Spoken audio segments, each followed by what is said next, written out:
I'll continue with my lectures. I'll discuss today ion channels a little bit, the last part on ion channels.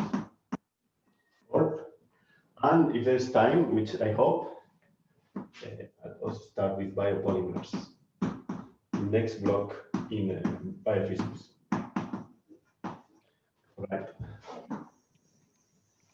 So, first of all, I begin with a reminder. So we were discussing on the last day cases where the transition rates are not linear and bring into this type of landscape in which we were discussing that we have energy landscape between 0 and 1. We were looking at the transition rates between a minima for potential, x minus, and maxima, x0, and then a second minima at x plus. So I was wondering what is the rate in going in this direction, which I was calling it k minus, and the rate in going on the other direction, k plus. And the first thing I was discussing was related to the first passage problem. So I was looking for the first passage time.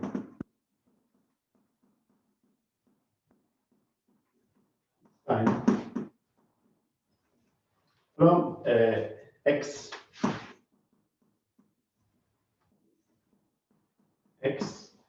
smaller than x0 to x0. Okay, this is what I stopped. And on the last day, I explained what is the survival probability, what is the mean first passage time, etc.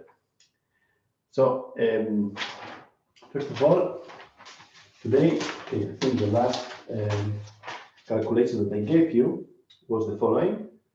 I told you that I want to calculate what is the average tau to reach x0 starting from x. This is what I wanted to calculate. Okay.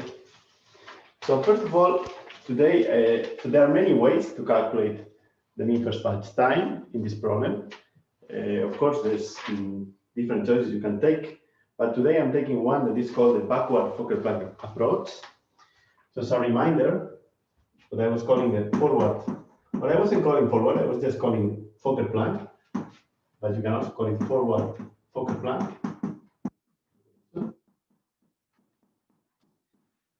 This equation, okay, it's fine. This equation is written as follows. So it's fast with respect to time of t, xt, given ys, equals minus derivative with respect to x. I'm just copying what we discussed before in my course, right? F x t p xt ys minus 1/2 derivative with respect to x g squared xt p xt ys. Right. So often before in my course I was just putting here pxt, okay? But remember this was a propagator, so there was an initial condition. So the equation that I was giving to you, it's also valid for the propagator. So this is the probability density that I am at x at time t, given that at a previous time s, I was in y. So just beware that t is greater or equal than s, right? And this is f and g, which come from the stochastic differential equation. I was telling you that for this problem, the stochastic differential equation was like this. So it was x dot is f xt plus g xt inito y plus. Okay, this equation is consistent with this Fokker-Planck equation. Okay, something that you should realize here is that I'm taking the derivative with respect to x, but here there are two spatial variables. There is x and there is y. The reason why I put forward is because the derivatives with respect to x are taken forward in time. So we are taking the derivative with respect to here. But I didn't tell you if we could take the derivative with respect to y, which is looking backwards, okay? Backwards in time. Here we have x at time t. We have time t in x. And then we propagate. Oh. sorry, this is wrong. We started from at time s to y, and we propagate to t at x. Okay, so we are making the derivative with respect to x, the point that comes later in time. All right, but now I'll introduce you to the so-called backward Fokker-Planck, which is the following. So if you have this equation, you can also prove the backward equation, which is very similar to forward Fokker-Planck, but the derivatives will be taken with respect to y, which is the previous, the position at the previous time. So it will be partial with respect to t. Here we will write the same thing, p xt ys equals. Now we will do derivatives with respect to y, but be careful because now the f will be outside of this derivative. So we will have f y s. We are evaluating the function f at y and at the previous time, and then we take the derivative with respect to y of p xt yes plus 1/2. Take out the g. Okay, I'm skipping the derivation, but you can check in many books of stochastic process. This is a very classic result. Square of p xt. Okay, it looks very similar. You see the structure is the same. We have also f with one derivative and g with two derivatives with respect to y. But just be aware that here the first term has a negative sign and the second has a positive. In the backward Fokker-Planck it's easier. Both terms have positive signs. This is one thing. The second thing, we are making derivatives with respect to the past. That's why it's called backward Fokker-Planck. And the third detail you should keep in mind is that now the functions are not inside the derivative, but they are outside. Okay? The derivatives are taken later on. Okay, so why this equation is particularly important in this context? It is because we can use it to derive a differential equation for the survival probability. How can we get this? It's as follows. So we will take s equals to 0. So whatever you see s, it will be s equal to 0. We will also take y equals to x, and we will integrate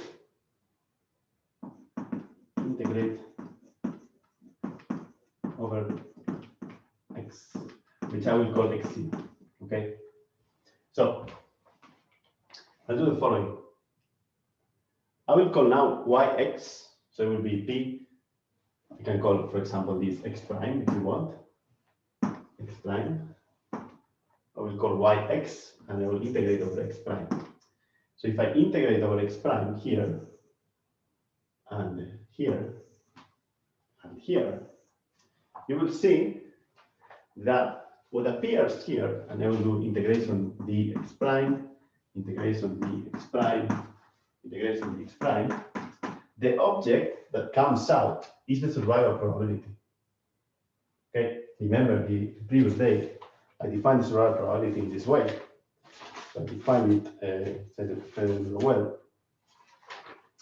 I define the survival probability. I do a reminder here. Okay, survival probability Q xt was defined as the integral from 0 to x0 of p x prime t given x0 dx.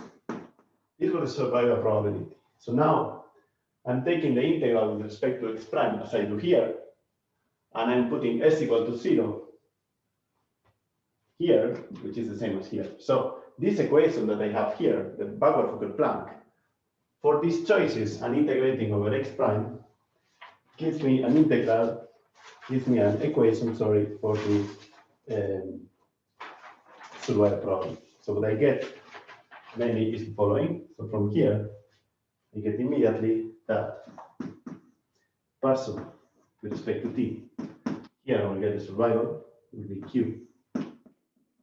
T equals, this will be fx0.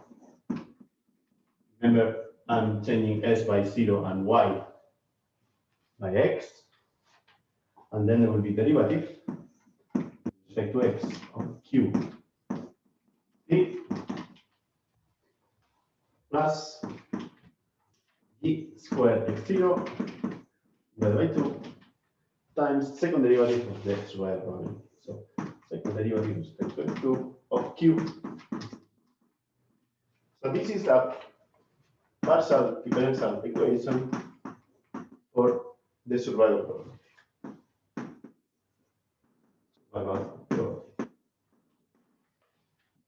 Right. So now, something we can do is we see that we have here the t. We have the t here. And sorry, this is wrong. There is a t here. What we can do is integrate over t. We integrate over t. We get here an integral dt, do an integral dt, and we do an integral dt. And on the previous day, I told you that the integral with respect to time of the survival probability is the mean first pass time. So, first of all, okay, here I get the derivative. I'm integrating the derivative, so then I will get, when I integrate, I will get the value of the function. So here I get q x infinity minus q x0 is, and remember, qx infinity is the probability to survive in infinite time. But we have reflecting boundaries, so the probability to survive in infinite time is 0. There's probability 1 that you will touch x, so x0, sorry. So this one is 0, qx infinity, and this one is 1. The probability to survive at time 0 is 1 because you are not in the boundary. So time 0, the probability to survive is 1. You are surviving at time 0 by definition. So this side will be minus 1. And in this side, we will get, this will be the mean first pass time. And this will be also the mean first pass time, tau. So, all in all, I can now clean a bit this equation and write it as follows. I can write it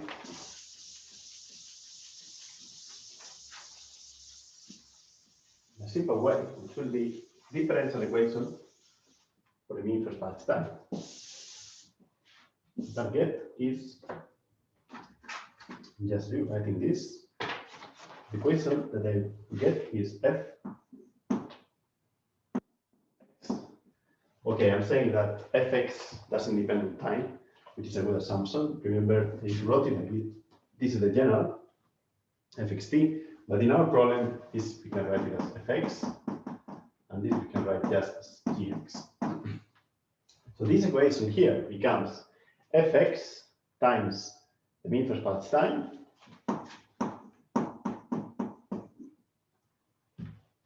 with a derivative. So if you got, I can write it in a better way, like this. I can also write this. I will define it like this: tau bar x, the mean first pass time, which depends on the initial position.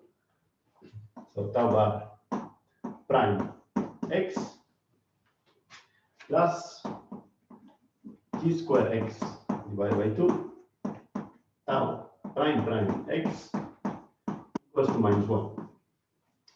This is a differential equation for the mean first Pallets time to reach x0 starting from x. So you start from x. What is the average time to first reach x0? This average time, or mean first Pallets time, obeys this equation, where f is the same function that appears here, g is the same function that appears here. Okay? So we have here a differential equation, which is of the second order. If we want to solve it, we need two conditions, because it's second order. And two conditions we need is the following. First of all, what is tau bar at x0? Someone can tell me what is this? I realize that every time I ask a question, the answer is the same. 0. Yes, exactly. So it's 0 because if you start from x0, the time you need to reach x0 is 0. You are already there. This is 0. Okay, this is the initial condition. Initial condition. And then there is another condition, which is the reflecting boundary condition. I call it RBC, reflecting boundary condition, which is about the derivative. So the derivative of the mean first Pallets time with respect to x at the boundary, this is also equal to 0. This is the reflecting boundary condition. So you can check this equation because what happens is in 0, there is no probability flux. So there is no flux of probability out of x0. This implies that the change of the mean first Pallets time across 0 is 0. Okay, it cannot change because it is not defined actually. You start from here. Okay. So these are the two conditions. This is the equation, and if you solve it, you get an exact solution for the mean first Pallets time. And I will give you the solution for the case of the channels. Actually, remember that in the channels, fx, okay, this is the general solution, but for the channels, fx was as follows. So it was omega plus x minus omega minus x, and then he called this nu of x, and g of x was, if you remember, this was related to the number of channels. It was gamma plus x plus gamma minus x divided by n. Okay, and just have to review your previous notes because this was in my previous lecture. And this I will call it phi x over n. Okay, you just have to realize that nu is the difference between the opening rate and closing rate, and phi is the sum.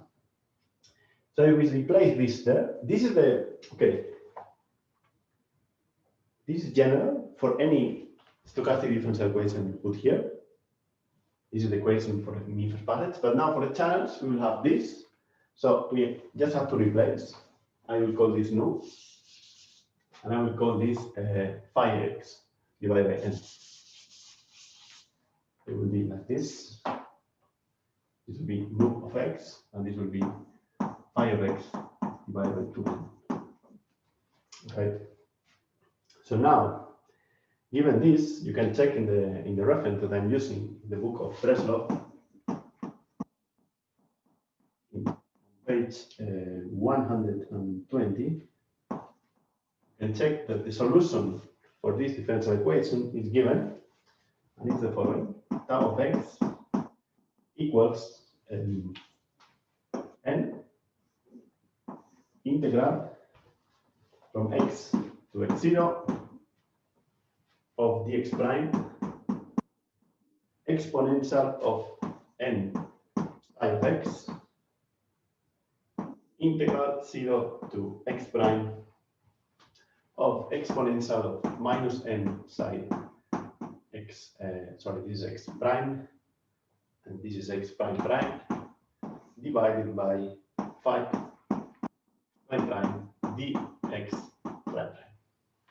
This is the solution for this differential equation with these boundary conditions. It looks a bit ugly, but it's not that bad. You realize just exponentials, and this is just the same function that appears here with the n. And just to recall you, what is this psi? Is the pseudo potential that I defined the other day. It's just minus to the integral between 0 and x of nu x prime divided by 5x prime. Remember, in general, this is not the Boltzmann factor, because this you could say this is the derivative of a potential, like in the first here, but there is also the phi of x prime. So this could be something which depends on x. So in general, this is not like Boltzmann. Okay, so you get, this is a kind of a complicated equation. In general, I give you the nu and psi. In general, you won't be able to do this analytically, because these integrals are hard to do. If I tell you psi if it's a cosine, for example, or a double well, this is very hard to compute analytically. Numerically, you can do it. You can do the integral with the computer, and this is okay. This is fine. But solving these integrals by hand is a hard task. But from another point of view, if n is large, we can do here saddle point approximation and make an approximation of this integral. And this looks more or less okay, you will see. But a general expression is complicated. Okay, so now I will discuss a bit this approximation. And first of all, let me try to translate this for classic physics problem. Okay, this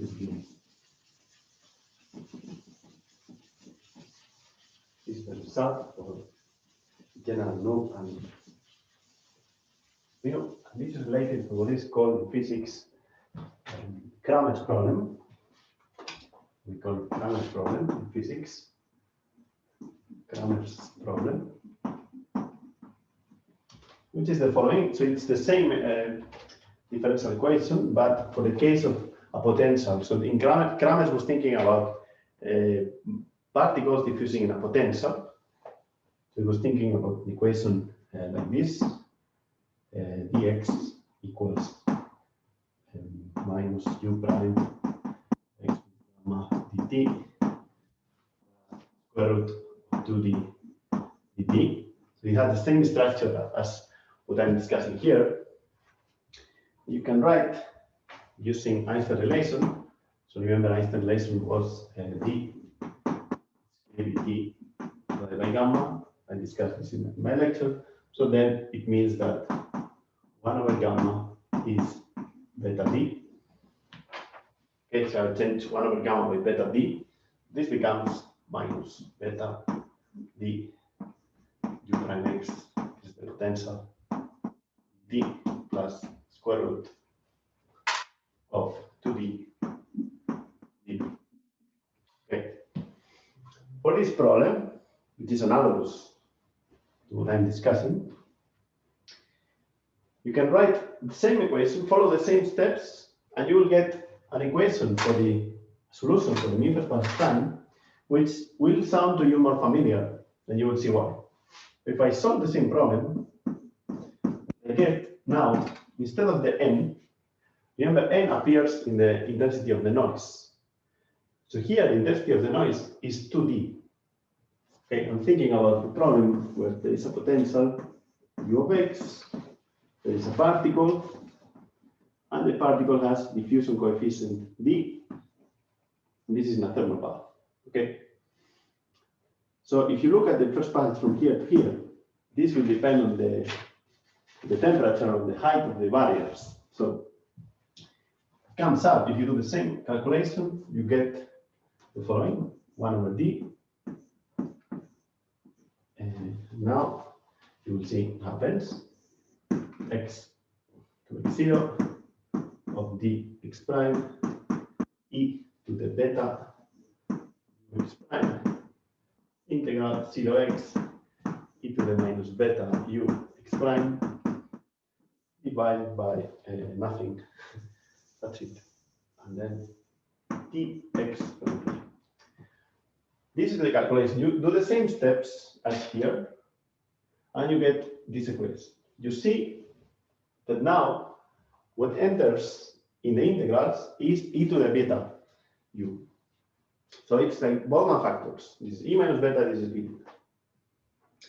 And now what Kramers did was to get an approximation for this calculation. So I'm saying that this is the exact solution. So if you do simulations, you calculate the interspaces from simulations, you will get exactly this result. So the average of the times of crossing, you will get this. What Kramers did was doing an approximation in which this potential is highly peaked. It's very peaked here and also here. And let me try to explain what is the approximation. So first of all, what you have to think about is that depending on the value of this parameter, this exponential will be highly peaked or not. If beta is very large, this will be dominated, this e to the beta u will be dominated by this point here. Okay? So this is the point in which beta u is the highest, is the top of the mountain. So e to the beta u is the highest at the top of the mountain. And e to the minus beta u is the highest at the bottom of the mountain, here. So let me just write in this way. So the integral of e minus beta u of x dx is dominated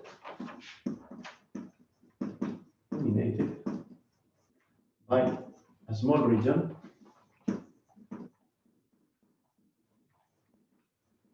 near x0. Okay. Sorry, this is wrong. Near x minus. Okay. This one is here is dominated when u is very negative. When u is very negative, you will get minus with minus plus, and this will be very large. So it will be dominated by this region. That is this region. Okay. Whereas if you do the integral of e beta ux dx is dominated by a small region near x0. Okay. You get this point? No? Yes? Yes. Okay. This is dominated by this point, and this integral is dominated by this. So what Kramers did was to approximate. So this is dominated by x0. You can take the integral from minus infinity to plus infinity and say, okay, this will be almost equal to this when this integral is dominated by just this point. So the approximation is as follows. So give it approximately equal to 1 over d. And now there are two integrals. Okay, I have no space here, so let me continue there. Okay, it's better. Yes. So Kramers approximation is, okay, think about approximation. It's not an exact result, but it works quite well in many examples. You see. So the approximation is tau. Okay, I will call tau minus now. When I start from x minus, you can also do the opposite problem in which you start from x plus. So Kramers approximation tells you that we change these integrals by integrals from minus infinity to plus infinity. So we get 1 over d integral minus infinity plus infinity dx e to the beta ux times the integral from minus infinity to plus infinity dx e to the minus beta ux. Okay, of course, this is not exactly this. You see, no, because here you should first integrate to x, and then whatever you get is a function of x prime. Sorry, this is up to x prime. Sorry, this was a mistake. You get a function of x prime here, and then you have to integrate e to the beta ux prime times this function. This is not exactly this. That's why I'm putting this approximation. This is a good approximation when beta is large. Okay, when beta is large, this is dominated like this region, so it doesn't matter I take the integral from minus infinity to infinity or a finite integral. Then beta is large. Well, it could be beta u is large. Okay, so I'm breaking the integral into two and taking the integral from minus infinity to plus infinity. Okay, and now the next thing done by Kramers was the so-called saddle point approximation. Saddle point approximation, which for these integrals reads as follows. So we do the following. If I take the first one, the integral from minus infinity to plus infinity dx e to the minus beta u of x. Okay, are you aware of this approximation? Did you use it before? Does it sound familiar to you? Yes. Yes? Okay. Okay, that's good. So what we do is as follows. So we expand. We are here in x minus.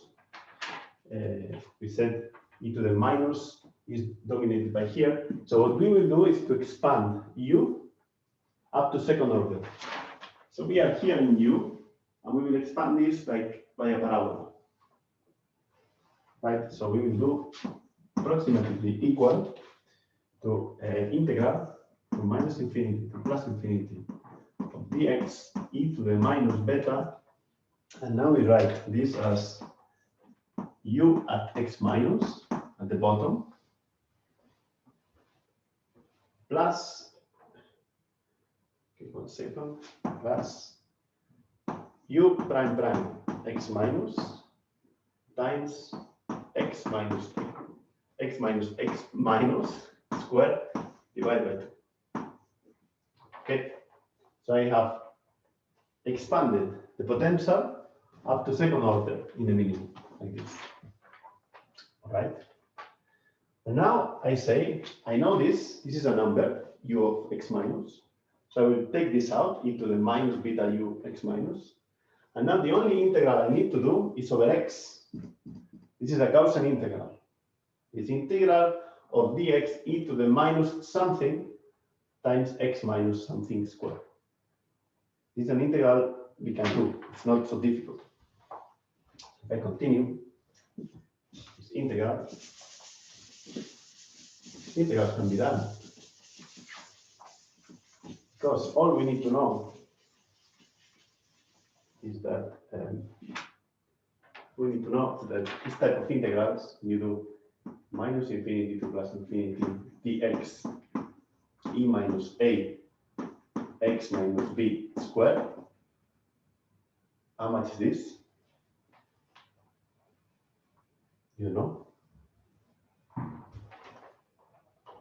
This is called Gaussian integral. This is not so complicated. This is square root of pi divided by 3. Okay? It's a mathematical result. Okay? So this type of integral, whatever it is. Sorry? Yes, yes. I'm sorry, I think my internet is lagging. Your internet? You have a problem?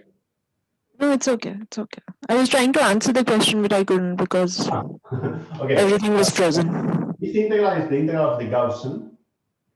Okay, so imagine this is the Gaussian center in B. So this is B, and you have the Gaussian, it's like this. So this integral is convergent, is the area under this Gaussian, and this is A, like the width. So it's 1 over A, the width. The integral of this curve is square root of pi divided by A. This is just math. Okay, you can find it in books, you can find it. Okay, so knowing this, we can perform the integral because this integral over x is here, x minus something squared times this. So this turns out to be, this integral becomes, continue from here, equal to, I take this part out, e to the minus beta u x minus, and I perform the integral over the rest, which becomes just square root of 2 pi divided by beta u prime prime x minus. Okay, so you see that this part of the integral has a Boltzmann factor e minus beta u x minus, so it's depending on the value of the potential at x minus, depending on this point, but it's also dependent on the temperature, because beta is 1 over the temperature. So it makes sense because the rate at which you jump changes with the temperature. When the temperature is very high, you jump faster, right? And secondly, it depends on the curvature of the potential. If this is very steep, you will jump faster than if it's not steep. This is u prime prime here. Okay, this is the first integral, which is this one. And the second one is very similar. You can follow the same steps and find that the integral from minus infinity to plus infinity dx beta, sorry, e to the beta u x. Now beware that u prime prime, here it was positive, but up here will be negative. So we can do the integral. This, we approximate the starting point as square root 2 pi divided by beta absolute value u prime prime x. Okay, that's what this is giving to us. So all in all, if I continue, there will be this times this.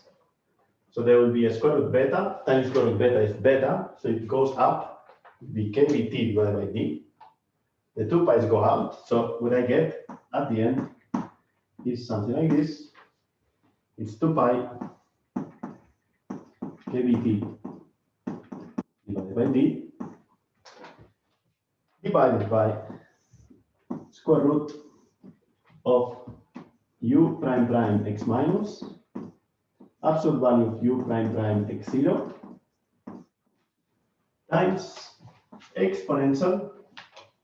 Okay, now look at this, how beautiful it is, because you get e minus beta u x minus with this value of the energy and this value of the energy. Sorry, I forgot one thing, e to the beta u x0. So I get e to the beta u x0 minus u x minus. So it's e to the beta difference of the energies. This is a very famous formula by Kramers for the mean first passage time.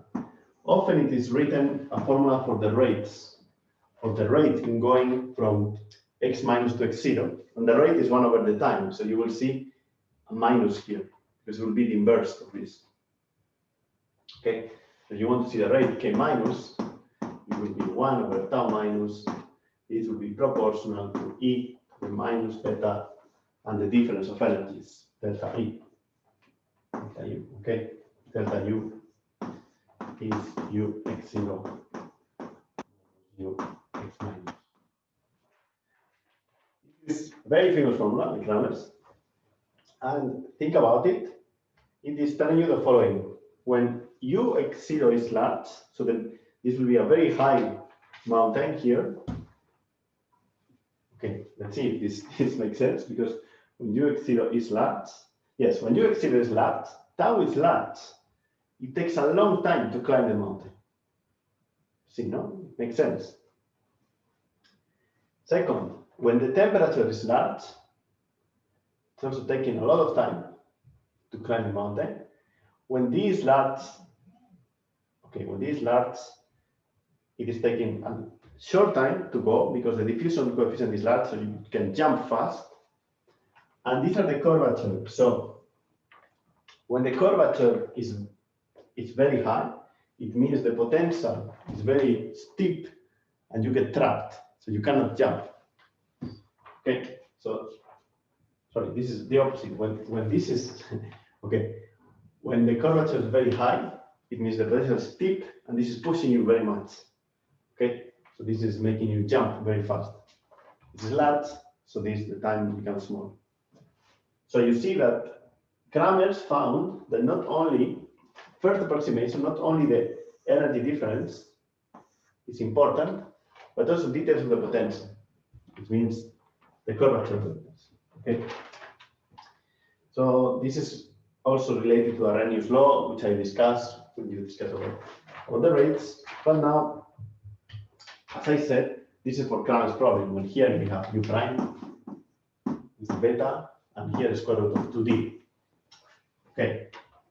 We were talking about channels, so we would like now to write this for channels. But this is very easy. So we just have to make simple substitutions, repeat all the calculations, but instead of for u, we'll have the pseudo potential. Instead of d, we will have this factor we had before, which is phi and psi. So if I repeat all of this, I just give you the result because it's now you know this is very simple. I have a question. Yes. Is it possible to have noise in the activation energy, like in Arrhenius's law? Yeah, sure, but it would be. What happens if we have noise? No, you cannot do these integrals in the way that did. Okay. You cannot do the integrals because what I'm saying is that the potential is given, but there is noise in the dynamics in B. You could have fluctuating variables, but then we have to recalculate everything. Okay. It will be much more complicated. It's a very interesting problem, but I think the phenomenology will be similar because you will have variables that fluctuate, but they have an average value. So at the end, I believe you will get a similar, but instead of having u here, you will have the average of the fluctuating variable. Okay, thank you. So you will have the variable fluctuating, but around near a mean value. So you will get similar, but with an average here, I believe. I've never done that calculation. It's a complicated problem. Okay, thank you. Thanks. Okay, so just to finish the part on ion channels, I give you the same formula, but for our model. So now we just have to think in this model, we turn back to the ion channel by replacing u of x, we change it by psi of x. And we keep in mind that now we won't have the d, because now the noise intensity depends on x. It won't be, it will appear like this d. It will appear something that depends on x. So if you repeat all the calculations, what you get is that, okay, and beware that now we have d of x. Was, if I remember well, d of x was actually g squared x sine x n. So this is the number of channels appearing here. So instead of d and kVt, we'll get number of channels. So what you get, you can follow simply, is that tau minus equals, it's an approximation, is 1 over psi phi of x minus 2 pi. Well, 2 pi is not that important. Square root of psi prime prime x0 psi prime prime of x minus, and then the difference of pseudo energies, but now there's an n here, so it's psi x0. This is from jumping from x minus to x in this way, and the opposite will be 1 over plus pi square root of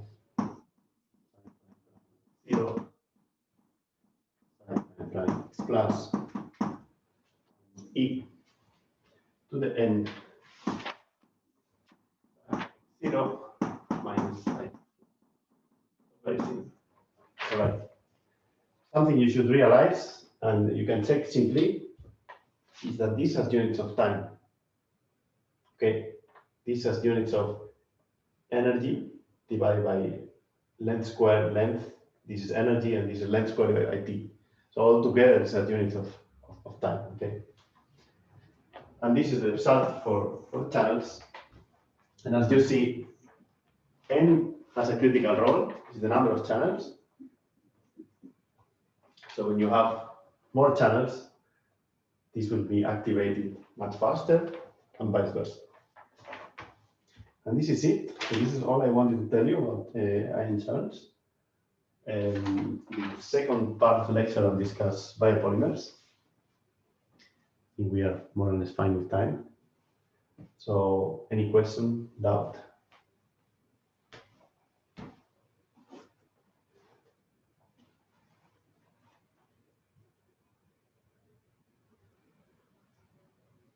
Okay, if there's no questions, I'll do a break, and 5–10 minutes I continue with the biopolymers, the first part, please. Right. Okay, let me do a pause. So next, I jump into a new topic in biophysics, which will be biopolymers, and maybe I have broken the course in polymers in two parts. One will be polymers of fixed length. So I'll discuss statistical physics of a given polymer that is fluctuating, but it has a given length. And the second part of the lecture of the course in polymers will be polymers that grow and shrink. So we will discuss dynamics of polymers. So in the first part, this will be like, well, there are polymers of a given length, and I will discuss statistical physics of biopolymers. And the second part, I will use the knowledge we acquired on stochastic processes to discuss polymers that are growing and shrinking in time. So first, let me discuss this as this will be the first part, which will be statistical physics. Physics of biopolymers. Polymers with a given length, okay? Given length, right? So first, I'll begin with a very classic model, which is called the freely joined chain model.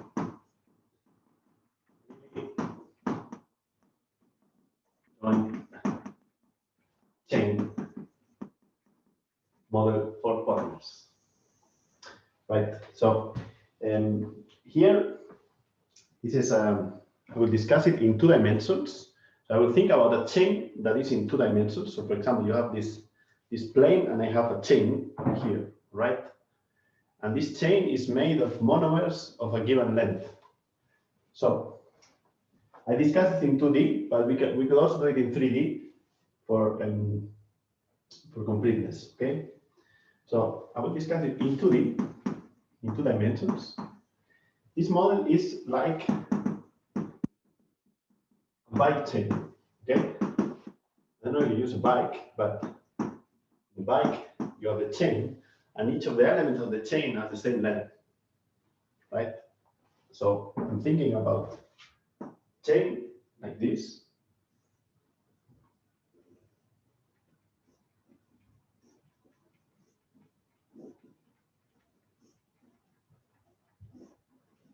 Okay, this will be the chain. Each of the elements in the chain. So this is R0. R0 is the position of the first element in the chain, and then there are monomers of the same length. So each of these have a length A. All of them has a length A. They are connected one after the other. And I will define, so this is R0, the next one will be R1, So Ri will be the position of each of the ends of the polymer, each of the monomers. And I will define also an angle, which I call here phi of n. This will be the position of the n particle, R of n. And I will define here phi of I is the angle to the horizontal, angle to horizontal, and A will be segment length, and finally, I'll also use the notation R sub I to, this will be the position of each of these particles in 2D. We are working in 2D, so this will be xi, yi. Okay. So the first question I will ask you is, what do I need to know in order to know the configuration of a polymer? So here we will think a polymer is defined by its configuration. So for example, the one I'm drawing there. And in this way, we can think about this as a microstate. So microstate will be the degrees of freedom of this polymer. So what do I need to know from this polymer in order to know its full configuration? Who can tell me something on this? What do I need to know? So I know each of these monomers has length A. What do I need to know from the polymer in order to know its I don't know, its shape? You can look at the figure here. So when I start with the polymer here. Now I have a length, so a segment of length A, which I can put it here. I could have put it also here, or I could have put it here, or I could have put it here, no? So the only thing I need to know is the angle. If I give you the angle with the horizontal, for example, the angle will be this. That's it, because then I draw a line of length A, okay? Like this. So this will be the first, for the first monomer. Okay, so I have this first angle, which will be phi 1. Okay. The next I need to know for the second one, what do I need to know? Also the angle. So if I tell you the angle in the second case is, I don't know, 90 degrees, then I'll put the polymer like this. Okay. Also the angle. This angle is phi 2. And then I continue. So the next one I will put like this, the next one like this, the next one like this, the next one like this. Okay, this will be my polymer. Of course, be aware that in this model we can do like this as well. The segment length is the same for all of them. Can you repeat? The segment length is the same? The same, yes. Okay. Okay. So it's a bike chain, but there's no exclusion, okay? They can pass on top of each other. So I'm thinking about a situation where I can have the polymer like this, okay? But I can also have the polymer like this. Okay, so this will be totally stretched, and this will be a polymer that is totally wrapped. Okay, so the only variables that I need to know are the angles. That's the only thing. So my configuration for a single polymer would be the angles. That's the only thing. So for me now, if I know, okay, give me a second because. This is a totally new lecture. Last year, I didn't teach this part, so it's totally new. So now, what I'm saying is that I have a microscopic configuration. So I have a microscopic configuration. Call it N. We'll see why I use this N. And this is given by just the angles. I need to know phi 1, phi 2, phi n. So we could do an analogy with an ideal gas. When you were learning statistical physics, they told you, we have an ideal gas, there is a box, and in the box, we know the position of all the particles. So in the ideal gas case, we had the box. Here, my degrees of freedom were the positions and the velocities. This was more complicated. I had the position for the first, for 0, and had a velocity. Then the particle 1 was here with this velocity, particle 1. Particle 2, so on, and particle n was somewhere. So my configuration, my microscopic state, was all the positions and velocities. In this case, instead of having only phi1, I had x1 vector and b1 vector. But what I want to transmit with this lecture is that you can also do statistical physics with this model. You can also do partition functions with this model. You can do free energies with this model. This just, if you think about it, it's simpler than these models. But usually in physics, we think about positions and velocities all the time, but there are configurations. You have to think now, go in abstract direction and think that now there is a configuration given like this, right? This is what the way I want to go with this lecture. Okay, so let me just start and do some calculations because it's not that. You see, this model is very nice to work with. First of all, we know what is R0. The first thing I would like to know is what is the end of the polymer. I would like to know, for instance, what is the distance. This is called the end-to-end distance between the beginning and the end of the polymer. So in order to know Rn, it is quite simple because Rn is the following. It is R0 plus A,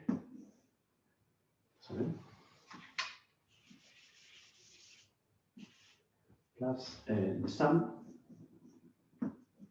Well, the IP Rn is the sum. We are starting here, but we have to sum all the previous positions, right? If we have all the polymer in a line, Rn will be A plus A plus A plus A plus A. But now we are in 2D, so in reality, we have to do like this. This will be xi, yi, from I equals 1 to n. Right? You agree with me in this, no? Okay, sorry, I'm writing very. This handwriting is not very good. Let me just write it again. So Rn is R0 plus A. Well, actually, it's not plus A, plus sum I equals 1 to n of xi, y. Actually, let me give you the result because I'm making a big term just to tell you that Rn is R0 plus A, the sum from I equals 1 to n of cosine phi I sine phi I. Okay. Do you agree with me? Yes. This will be the position of the endpoint. So we can also here compute what is called the end-to-end distance. This is the end distance is an important parameter in polymer physics, which is just Rn minus R0. This is called delta R, N is R0. This is just A, the sum 1 to n cosine phi I sine phi. Okay, this is the end-to-end distance. All right. So now, first of all, I told you that there is a microscopic configuration given by this.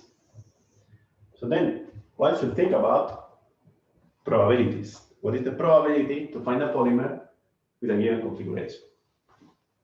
So this would be P of phi 1, phi 2, phi n. Okay, so this should be the probability for a configuration. And what is important is this probability should be normalized.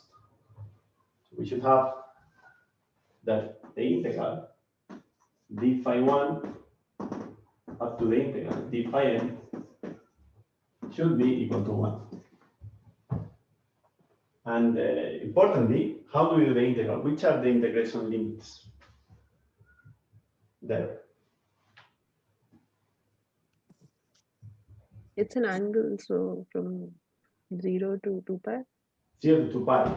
You can put the first monomer here, but you can put anywhere, 0 to 2 pi. So the integral here goes from 0 to pi, 0 to pi. Okay. But so is this 1? How can we see this? Well, we can see it easily because the angles are IID variables. So in reality, this integral and this probability is very simple. All of the microstate are equally likely because you have total freedom to choose the angles. So in reality, we will have d phi 1, d phi n, 0 to 2 pi, 0 to 2 pi. And the probability for all these angles, they are factorized. Is the probability for the first angle times the probability of the second angle times the probability of the third angle. And each of the angles, in reality, have probability 1 over 2 pi. 2 pi. So the probability for any configuration, let me call it like this, phi 1 to phi n, in reality is 1 over 2 pi to the power n in this model. Okay, so if you put this here, you get n times, you get the integral d phi, well, this is very elementary, no? 2 pi from 0 to 2 pi, this times n, no? And this is the integral of d phi from 0 to pi is 2 pi, divided by 2 pi is 1. 1 to the power n is 1. Okay, so the distribution is like this, and it's normalized. This is very simple. Okay. So knowing this, knowing the distribution, we can do some calculations that are useful.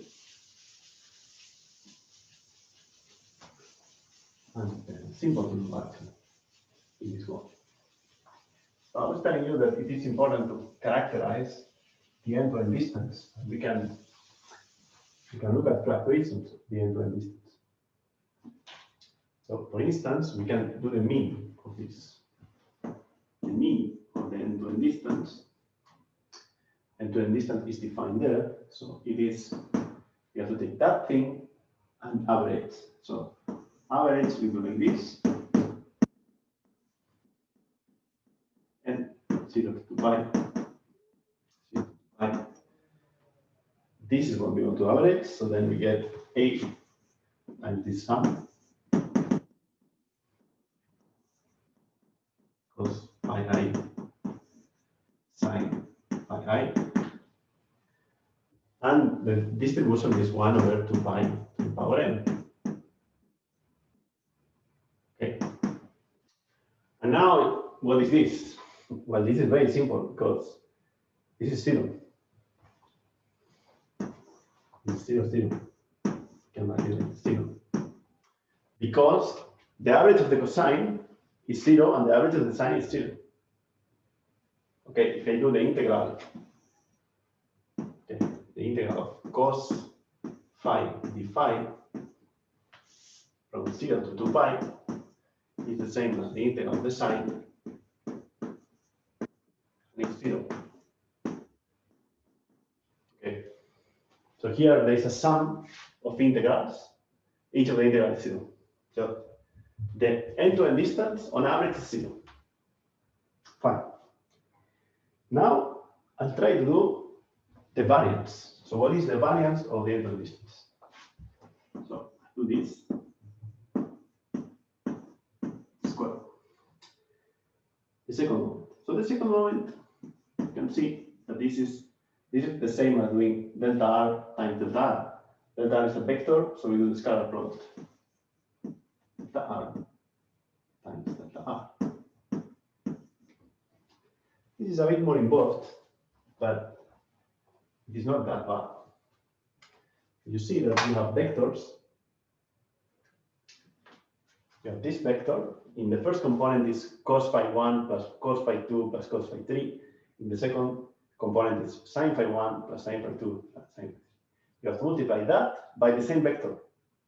So you multiply cos phi 1 times cos phi 1, cos phi 1 times cos phi 2, cos phi 1 cos phi 3, and so on. And then you multiply the signs, sin 1, sin 1, sin 1, sin 2, sin 1, sin 3, all the components. So if you go on, what you get is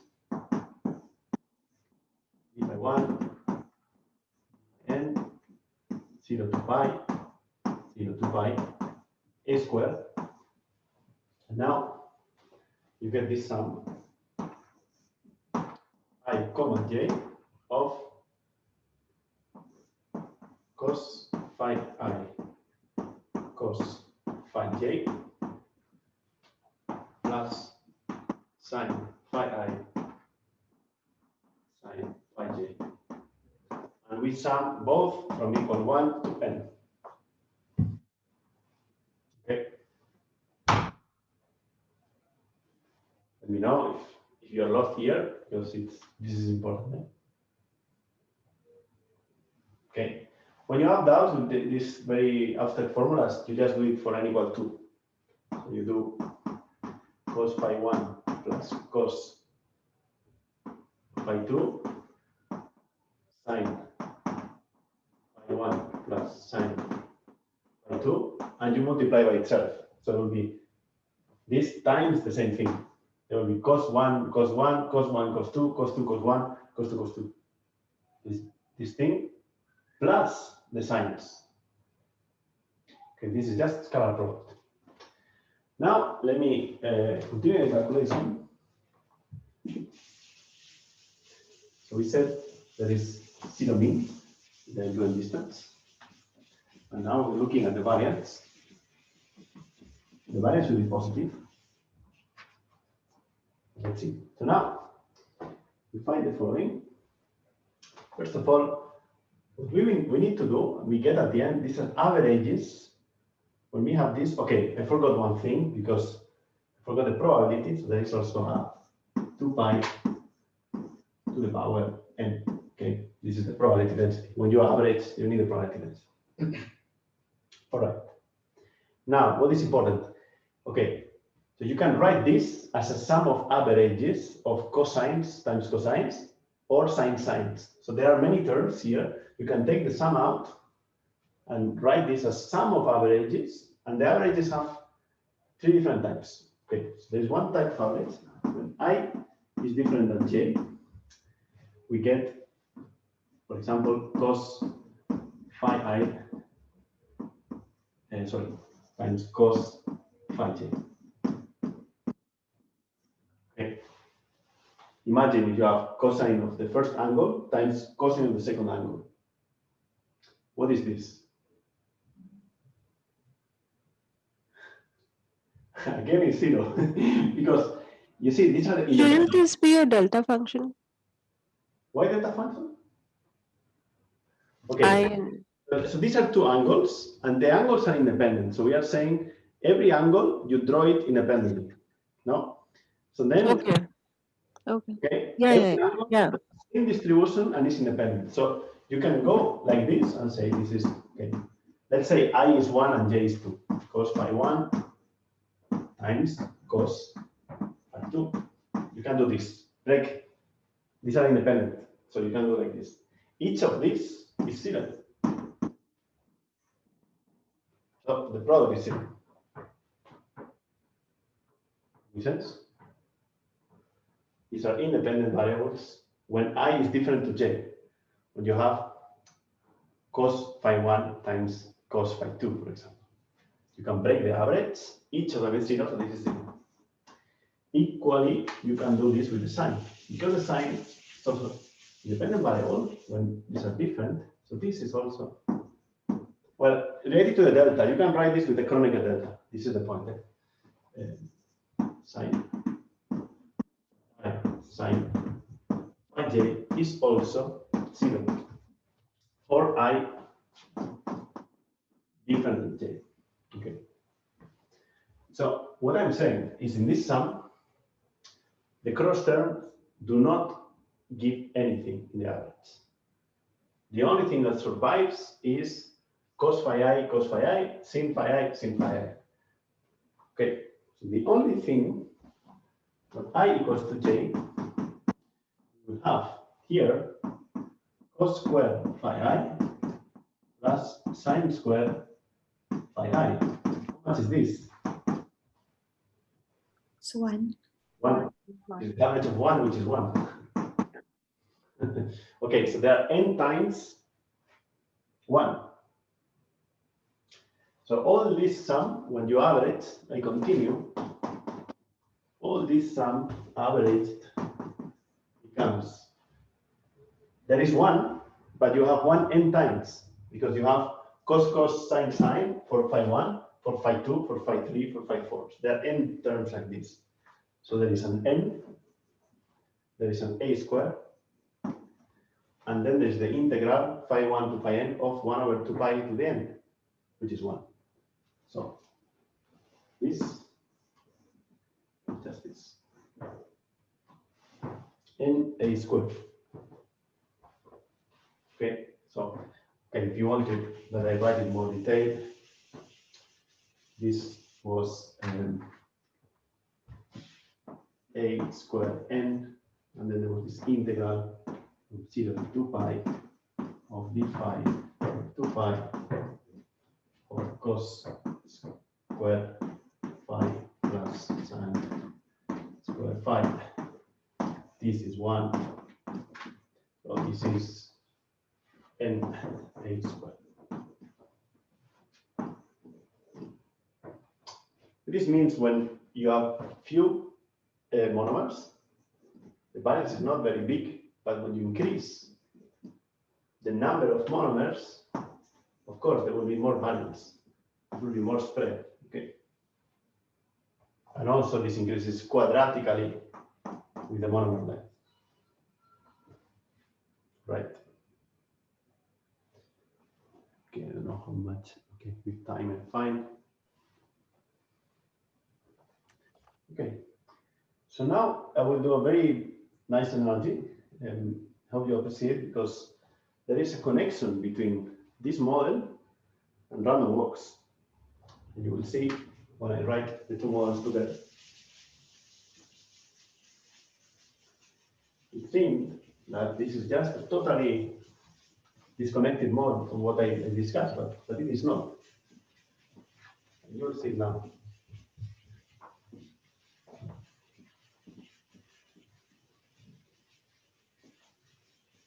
Okay, so let me summarize. For the biopolymer, I had the following. So I had the model, which was like this. This is the polymer. They started from R0, and I go to, let's say, Rn. And I found that the end-to-end distance is 0 on average. And secondly, that the square average of the end-to-end distance square is a square n. This is for the polymer.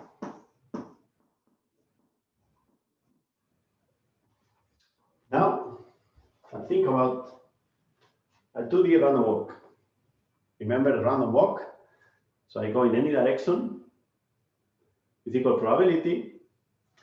And so, without a bias, this would be the 2D random walk.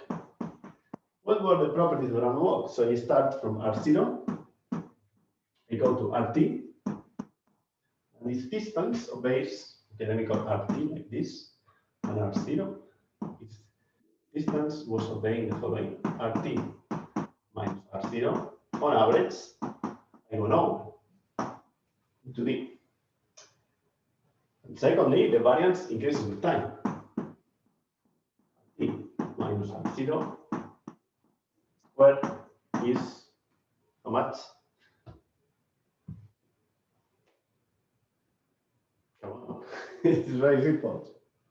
Remember the random walk in a line. What was the variance? How was the variance changing with time? The variance of the random walk.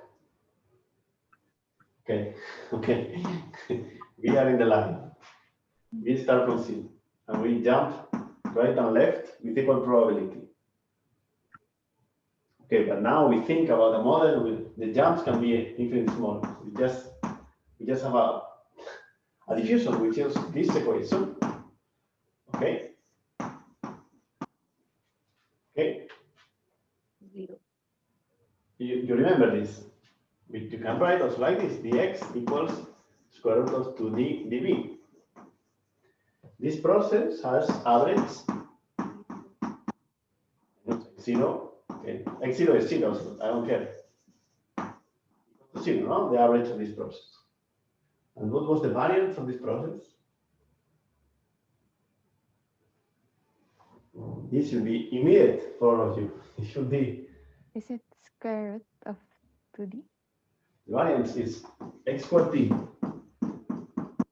X squared t for this process. Guys, girls. Zero. D power 2 Oh. 2 for D. Okay, this is not a random guess. Okay. No. Is something it was in 10 lectures of mine. X squared in a random walk, the average is 0. Fine, we agree. It doesn't go more left than right. Fine. And now the variance. So what is the variance if you put the distribution and this is increasing like this? How is the variance increasing with time? It goes like t squared or it goes like t?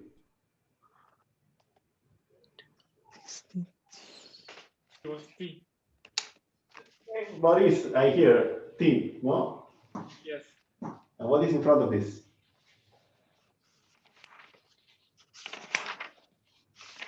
What more? Boris? It was 4dt, yes? No, in 1D, in one dimension, is 2dt. Yes. Okay, guys, this equation I will do 1,000 squares until you keep it in your mind for the 1D random walk, okay? For the 1D random walk, we have this. This is the diffusion coefficient, not the dimension. The 1D random walk, x squared goes linear with t, and it has 2D. You see it here because dx is this. So, okay, dx squared is 2d dv squared, which is dt. It's the same thing. Same thing. Okay? Something you should know by heart now. This is in one, this is the 1D random walk. Now I think about the 2D random walk. You can move in 2 dimensions. So now you have 2D in x and 2D in y. Because x squared, sorry, r squared is x squared plus y squared. There are 2 contributions. This is 4dt. Okay? Very important. Remember this. Review this. It will come in the homework, but this is essential knowledge you should have. The random walk, you should know the average, the second moment, and the full distribution. This, I told you, is a Gaussian distribution at all times. Okay?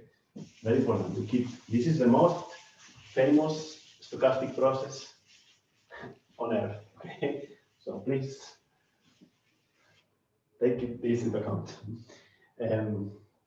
All right, so this is the average, 0. The variance is linear with t. Okay, is the diffusion coefficient. Okay, not the dimension. And the distribution at any time. What is r time t?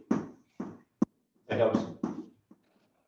Okay, it is e to the minus r0 squared divided by 40t divided by 4 pi. Okay, Gaussian, and you see the variance is linear of time. So if you know this, you immediately get this 0 mean with respect to R0 and variance 0 by t. Okay, this comes from an equation which is x dot equals the square root of 2d noise and y dot equals the square root of 2d noise in y. Okay, easy thing to hear. Just as a recap, when we were thinking about 1D, and walk, we had this t equals e minus x minus x0 squared for dt, and there was a square root here for pi dt. This is the form I gave you in the course, this one, in 1 dimension. In 2 dimensions, it's very similar. There is 4dt here as well, but now there are twice you have the square root. One is the normalization for x, and the other is the normalization for y. Okay, very important. Okay, this is just a recap.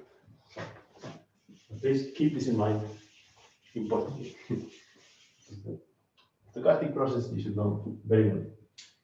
Okay, so you see now a very important insight is that the model of the polymer I'm discussing to you, it has a lot of resemblance to the random walk.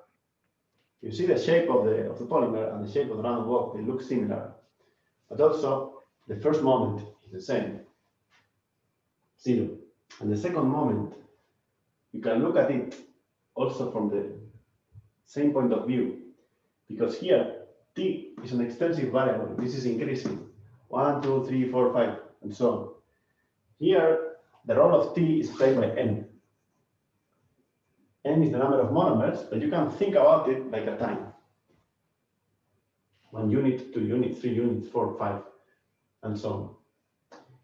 So you could go on with that model and get the distribution of R, and it will look exactly like here.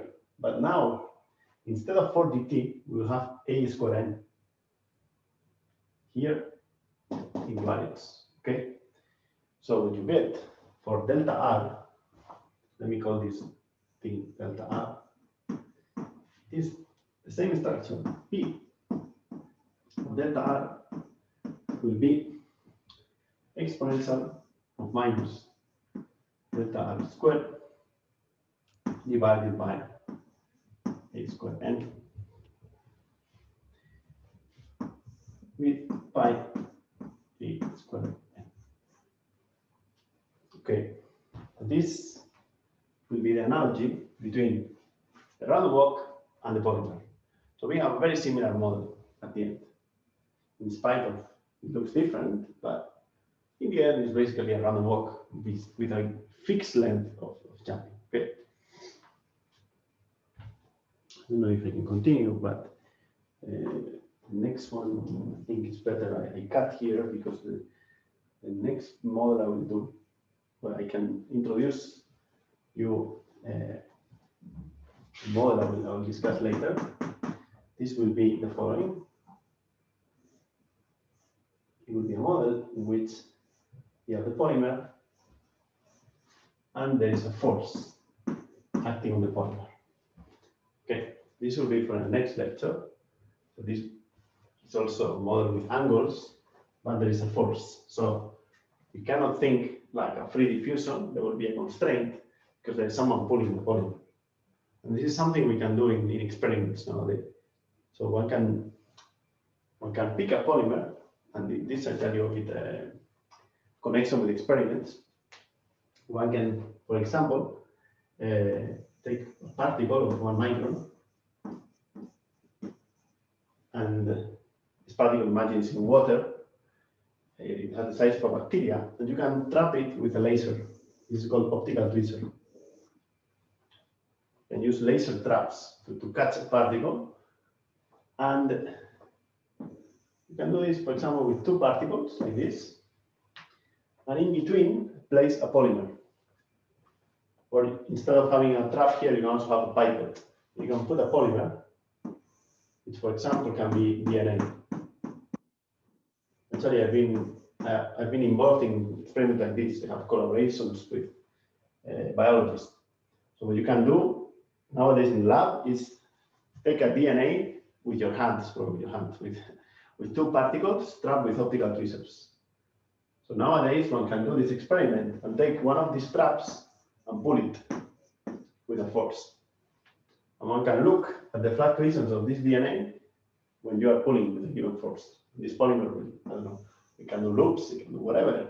But nowadays, this is more realistic than having a free polymer on a bath of water that moves freely, no? So this is something experimentalists can do, and biologists are interested, and many of us, the physicists, we look at this type of polymers, polymers that are stretched with a given force, okay? But this will come in the next lecture. I think for today it's good that you get the first model. The second model, I will use more statistical physics here, and I'll try to do a similar calculation and relate those to a little bit experiments. But I think for today we can stop here. Okay. So, any questions? Any doubts? Questions for the homework? Are you guys on time to finish?